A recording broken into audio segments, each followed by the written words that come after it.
Assalamualaikum warahmatullahi wabarakatuh. Apa kabar anak-anak semua? Semoga kalian semua selalu sehat walafiat. Amin amin ya robbal alamin. Oke, untuk pertemuan kita yang ketiga ini, Ibu akan melanjutkan materi mengenai gerak lurus dan gaya. Sebelumnya mungkin diingatkan lagi mengenai apa sih arti dari gerak ya. Gerak itu adalah suatu kondisi di mana benda mengalami perpindahan posisi atau perpindahan jarak dari keadaan semula. Itu adalah gerak. Nah, benda itu bisa bergerak dan menghasilkan jarak atau perpindahan dari posisi awalnya. Ingatkan lagi bedanya jarak sama perpindahan ya. Kalau jarak kemarin adalah panjang seluruh lintasan yang dilalui benda dari titik awal ke akhirnya, sedangkan kalau perpindahan adalah lintasan tercepat yang bisa dilalui suatu benda dari titik awal ke titik akhir. Ya. Nah, kemudian kemarin juga kita sudah membahas mengenai kecepatan, kelajuan, dan percepatan. Ingat ya, sebelumnya Ibu mau mengingatkan lagi berkaitan dengan materi selanjutnya. Jadi gerak lurus itu dibagi menjadi dua.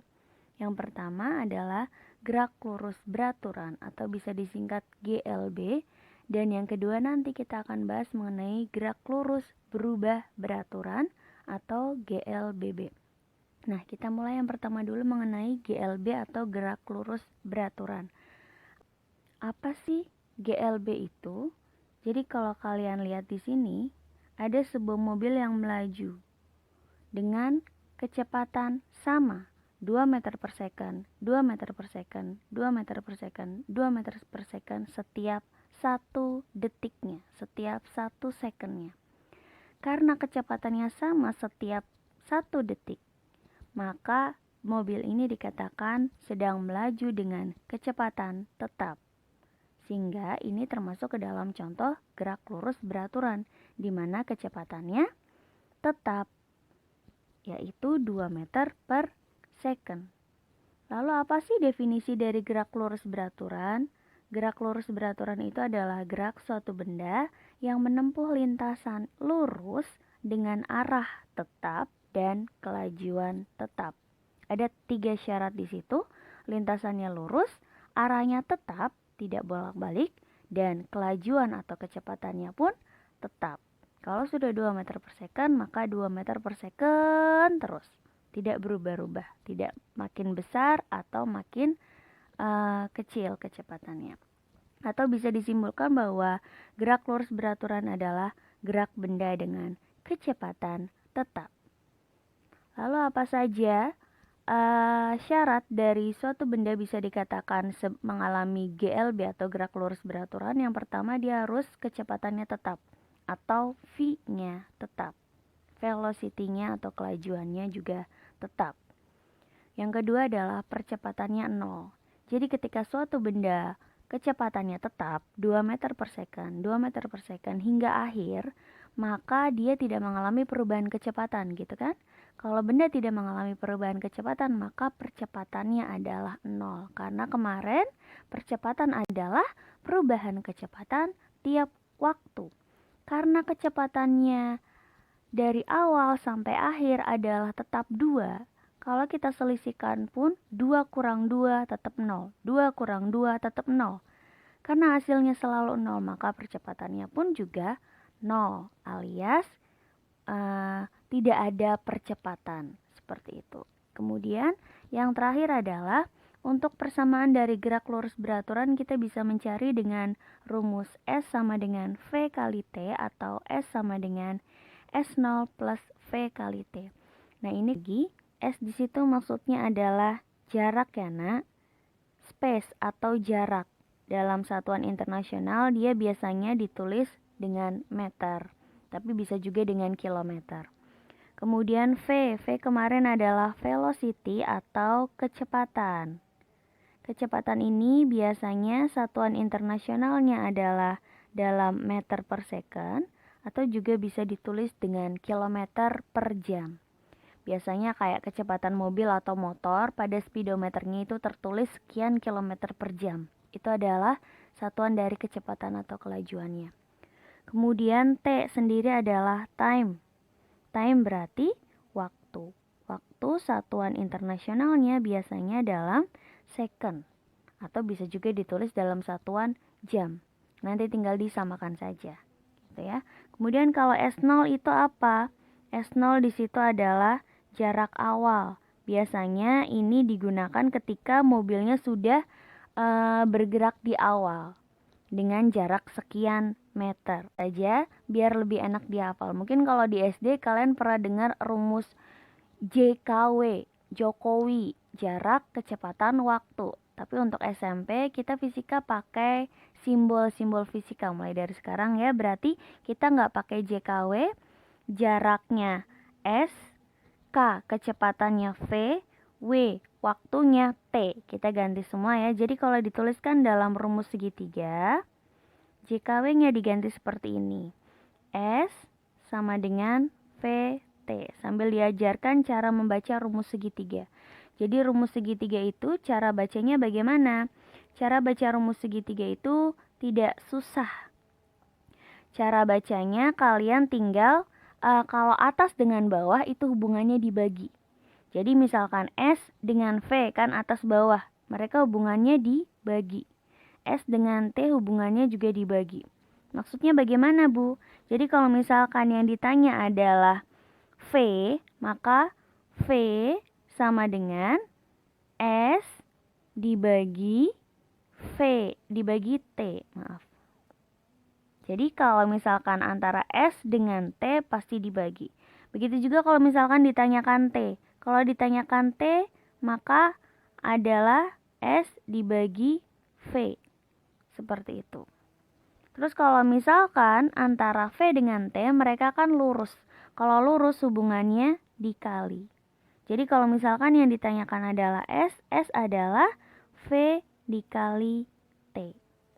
Oke, selanjutnya mengenai GLBB atau gerak lurus berubah beraturan. Ada tambahan kata berubah di situ ya. Kenapa disebut gerak lurus berubah beraturan? Lihat animasi di sini. Ini ada mobil yang melaju. Ternyata ketika mobil tersebut melaju tiap 1 detiknya, kecepatannya berubah-berubah. Dari awalnya 0 meter per detik atau mobil itu diam, kemudian dia melaju dengan kecepatan 3 meter per detik, bertambah lagi jadi 6 meter per detik, makin cepat lagi jadi 9 meter per detik, hingga akhirnya dia bergerak dengan kecepatan 12 meter per detik. Karena tiap 1 detik mobil tersebut melaju dengan makin cepat, maka mobil tersebut dikatakan telah mengalami gerak lurus berubah beraturan. Apa sih definisi dari gerak lurus berubah beraturan? Definisinya adalah gerak suatu benda yang mengalami percepatan tetap. Maksudnya bagaimana? Kita coba cek perubahan kecepatan dari masing-masing ilustrasi ini satu persatu ya. Di sini posisi awalnya dia kecepatannya 0 meter per second berubah menjadi 3 meter per second. Artinya selisih kecepatan 1 dan 2-nya adalah 3 dikurang 0, yaitu 3. Seperti itu. Kemudian selisih dari kecepatan ketiga dengan kecepatan kedua adalah 6 dikurang 3 sama dengan 3 juga ternyata.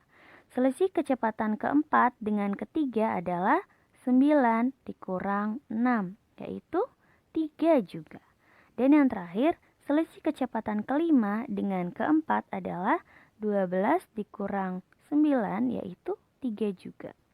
Nah, karena perubahan kecepatannya selalu sama 3, 3, 3, 3, berarti benda tersebut dapat dikatakan mengalami percepatan tetap.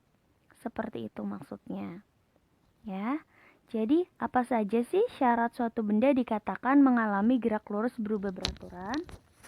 Yang pertama, percepatannya harus tetap atau A-nya konstan. Yang kedua, kecepatannya bertambah secara teratur sehingga bisa disebut GLBB dipercepat, di mana percepatannya lebih dari 0. Kecepatan bertambah secara teratur tadi sudah kita buktikan di mana perubahan kecepatannya tadi masing-masing 3, 3, 3, 3. Berarti perubahan kecepatannya atau pertambahan kecepatannya tetap teratur seperti itu. Dan yang terakhir, kecepatan berkurang secara teratur juga. Kalau memang kecepatannya bertambah, bertambahnya tetap. Kalau memang kecepatannya berkurang, berkurangnya tetap. Nah, ketika kecepatan bertambah, maka mobil dikatakan mengalami percepatan. Sedangkan kalau kecepatannya berkurang, mobil mengalami perlambatan. Seperti itu. Biasanya perlambatan terjadi kemarin dijelaskan ketika lintasannya biasanya menanjak atau ada penghambat di jalanan. Selanjutnya kita bisa melihat indikator tetes oli, perbedaan antara GLB dengan GLBB. Jadi kamu bisa bayangkan seperti sebuah mobil yang di dalamnya olinya itu bocor. Ketika mobil tersebut melaju dengan keadaan oli bocor, baik kecepatannya tetap ataupun kecepatannya bertambah atau kecepatannya berkurang, bagaimana pola tetes olinya tersebut di jalan raya seperti itu. Kita lihat mobil pertama, mobil kuning. Ketika mobil kuning melaju, ternyata tetesan olinya itu jaraknya antara tetesan satu dengan yang lainnya sama, sekitar 0,8 cm seperti itu.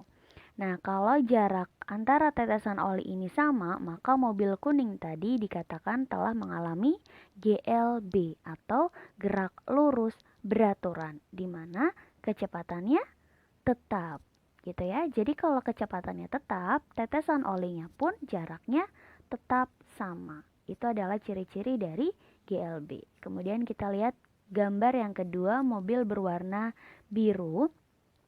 Ternyata ketika mobil ini melaju, wow, jarak tetesan olinya makin lama makin jauh. Dan kita lihat juga mobilnya tadi bergeraknya sangat kencang ya. Karena mobilnya bergerak dengan sangat kencang, berarti kita juga bisa mengetahui bahwa mobil tersebut bergerak dengan gerak lurus berubah beraturan. Tapi dipercepat karena pola tetesan olinya ini makin lama makin jauh. GLBB dipercepat itu ciri-cirinya adalah ketika tetesan oli terbentuk, polanya itu makin lama makin jauh jaraknya. Yang tadinya dia cuman berjarak 0,8 cm misalkan, ternyata jarak akhirnya hampir 2,5 cm seperti itu jarak tetesan olinya. Itu berarti mobilnya makin lama makin kencang. Coba kita bandingkan dengan mobil yang ketiga, mobil berwarna biru tua ini. Ketika dia melaju bagaimana? Ternyata lama-lama mobil tersebut melambat. Dan pola tetesan olinya itu makin lama makin dekat. Kebalikannya yang nomor 2 tadi ya, berarti kalau makin lambat, tetesan olinya makin dekat, mobil tersebut dikatakan mengalami GLBB diperlambat. Dengan pola yang kamu bisa lihat, polanya yang tadinya jauh, makin lama makin dekat. Itulah perbedaan antara indikator tetesan oli GLB, GLBB dipercepat, dan GLBB diperlambat. Pahami lagi perbedaannya ya. Oke, kalau begitu kita bisa lanjut ke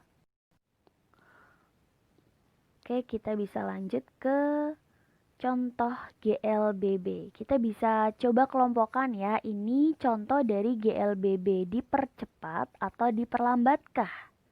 Kita coba satu-satu. Yang pertama adalah gerak bola menggelinding lurus di atas pasir.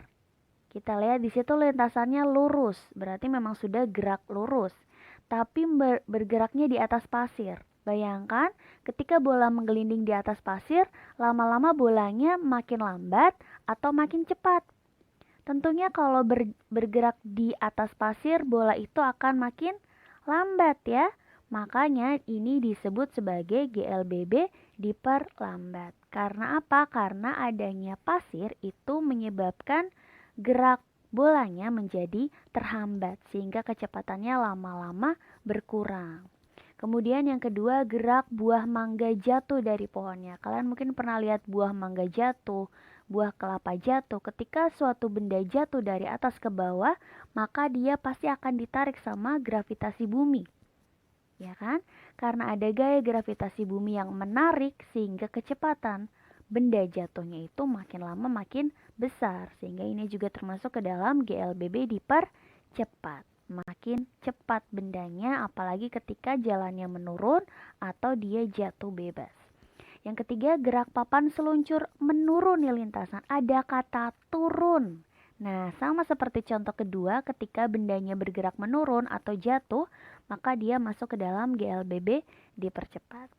Dan yang terakhir, gerak bola dilempar vertikal ke atas. Ini kebalikannya turun, ini adalah ke atas. Kalau turun dipercepat berarti kebalikannya kalau ke atas pasti diperlambat ya. Sudah jelas seperti itu. Jadi kita bisa simpulkan ketika benda itu bergerak menurun atau jatuh bebas pasti dipercepat. Ketika dia bergerak melawan gravitasi yaitu ke atas pasti diperlambat. Atau ketika benda itu mengalami hambatan pasti diperlambat juga. Begitu contoh dari GLBB, semoga bisa dipahami perbedaannya. Kemudian lanjut ke pengaruh gaya terhadap gerak. Apa sih pengaruh gaya terhadap gerak suatu benda? Mungkin ini sudah diajarkan waktu SD. Yang pertama, gaya dapat menyebabkan benda diam menjadi bergerak. Yang kedua, gaya dapat menyebabkan benda bergerak menjadi berhenti. Yang ketiga, gaya dapat menyebabkan perubahan arah gerak. Dan yang keempat, gaya dapat menyebabkan perubahan bentuk benda.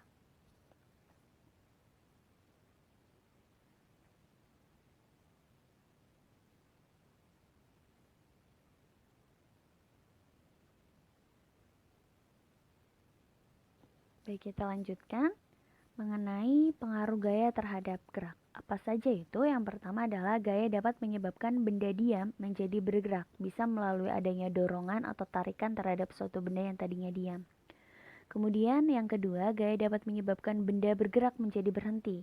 Bisa berupa gesekan. Ketika kita mengerem suatu mobil, gesekan antara rem dengan ban akan menyebabkan mobil tersebut berhenti.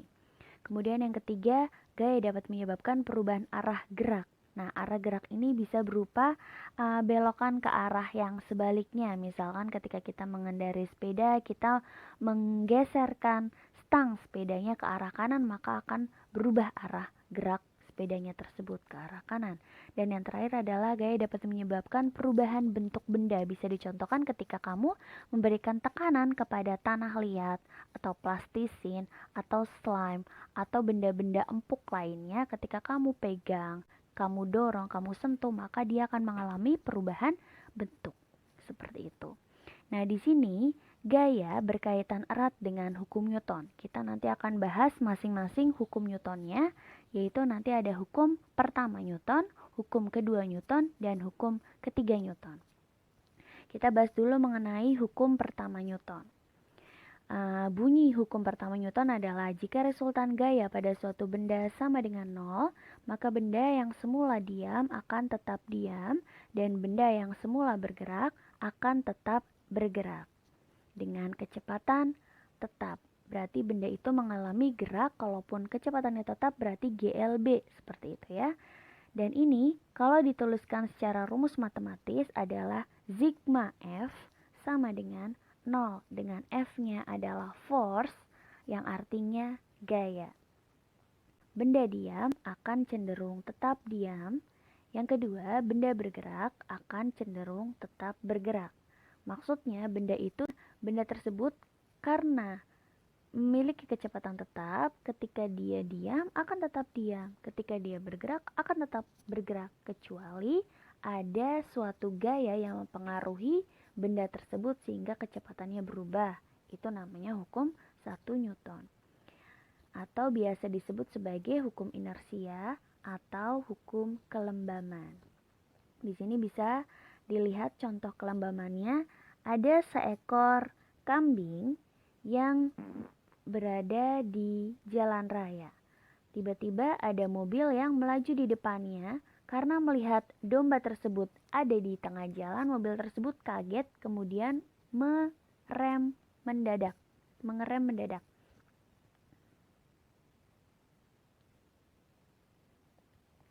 Kita lihat contohnya di sini ada seekor domba di tengah jalan raya dan ada mobil yang melaju dengan kecepatan kencang. Ketika mobil tersebut melaju dengan kecepatan kencang dan melihat domba di tengah jalan, maka dia otomatis akan mengerem. Nah, ketika mobil tersebut mengerem mendadak dengan kondisi di atas mobil ada sebuah koper yang tidak diikat, pasti koper itu akan terhempas ke depan mobil. Seperti itu. Begitu juga dengan badan kita. Ketika kita yang berada di dalam mobil, apalagi tidak menggunakan sabuk pengaman, itu akan lebih bahaya lagi. Ketika mobilnya direm mendadak, maka kita juga badannya akan terhempas ke depan. Karena apa tadi? Karena kita posisinya sedang bergerak. Koper di atas mobil juga posisinya sedang bergerak. Ketika kita dan koper bergerak dengan kecepatan tetap, tiba-tiba ada perubahan gaya terhadap mobil, maka kita akan mengalami hempasan ke arah yang berlawanan. Seperti itu. Itu adalah contoh dari hukum 1 Newton. Nah, bisa dijelaskan di sini koper yang berada di atas mobil cenderung mempertahankan posisinya yang tetap bergerak, sehingga ketika mobil direm mendadak, koper terlempar ke depan. Seperti itu.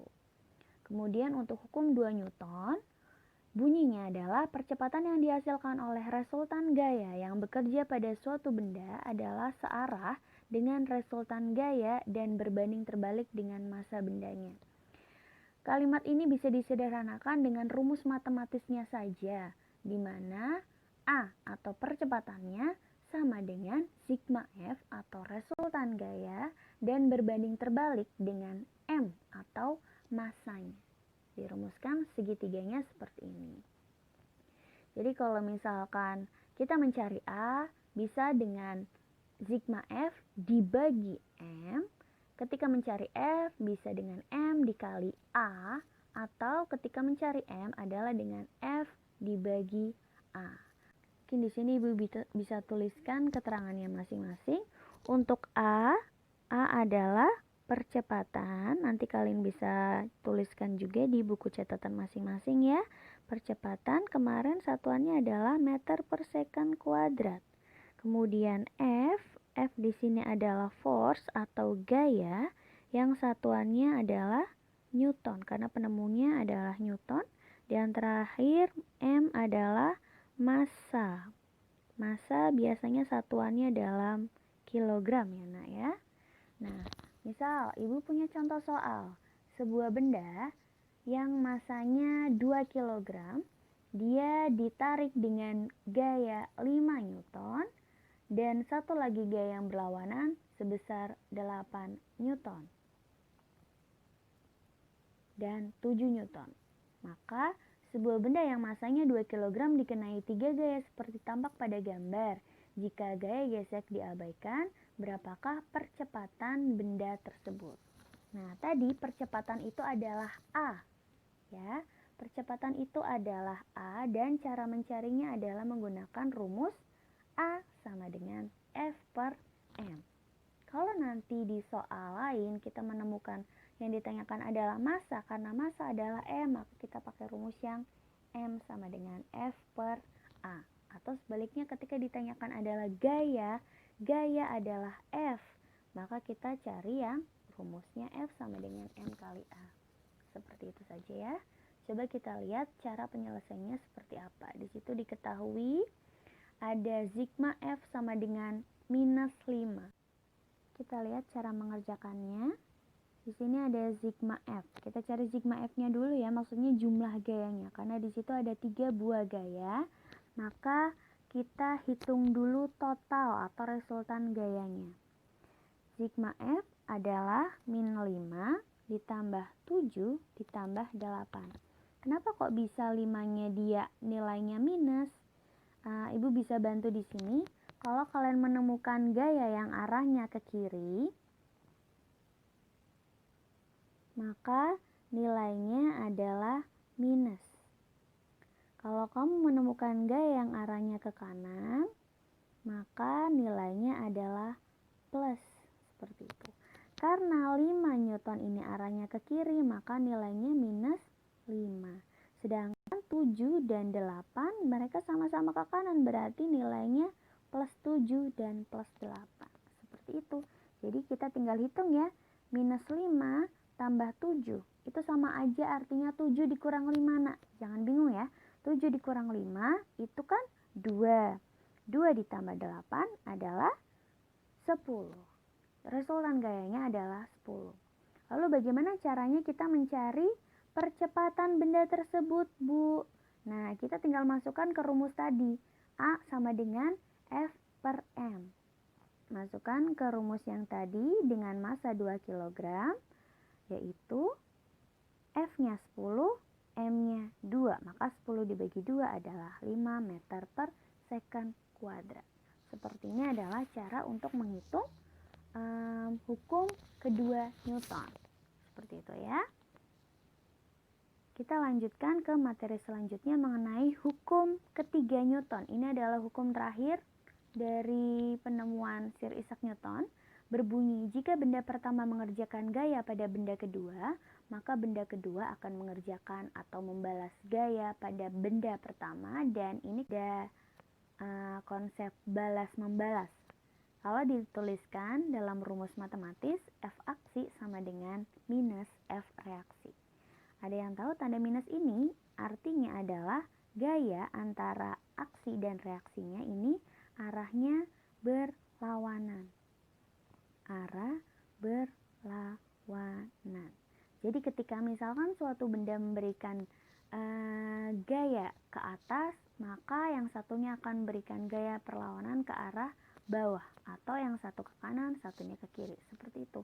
Bisa dicontohkan di sini seperti roket yang melaju dari bumi ke luar angkasa. Jadi kenapa roket ini bisa bergerak ke atas? Alasannya adalah karena roket ini memberikan dorongan ke arah bawah berupa F aksi sehingga menimbulkan adanya F reaksi yang arahnya berlawanan, yaitu ke atas. Kalau misalkan kita lihat di sini, sebelumnya Ibu hapus dulu tulisannya biar tidak mempersulit kalian. Oke. Contoh lain dari hukum ketiga Newton adalah seseorang ketika mendayung sampan. Ketika orang mendayung sampan biasanya gerakan dayungnya pasti ke belakang gitu kan. Ketika dayungnya bergerak ke belakang, ternyata perahunya bergerak ke depan. Itu adalah arah yang berlawanan. Maka itu disebut sebagai hukum 3 Newton. Yang kedua, gesekan pada alas kaki dan lantai ketika berjalan. Ketika kita berjalan ke depan, sebenarnya ada gesekan antara kaki kita dengan lantai yang arahnya ke belakang. Nah, gesekan inilah yang sebenarnya memberikan keuntungan bagi kita sehingga kita tidak mudah tergelincir ketika berjalan ke lantai. Kemudian yang ketiga, seseorang yang berenang dengan menggerakkan tangannya ke belakang. Biasanya ketika kita berenang menggunakan gaya dada atau gaya punggung, gaya kupu-kupu, pasti gerakan ayunan tangan dan kaki kita ke belakang. Ketika gerakan ayunan tangan dan kaki ke belakang, ternyata badan kita terdorong ke depan. Karena arahnya berlawanan, itu disebut juga sebagai hukum 3 Newton, hukum Newton. Terima kasih, semoga ilmu ini bermanfaat. Assalamualaikum warahmatullahi wabarakatuh.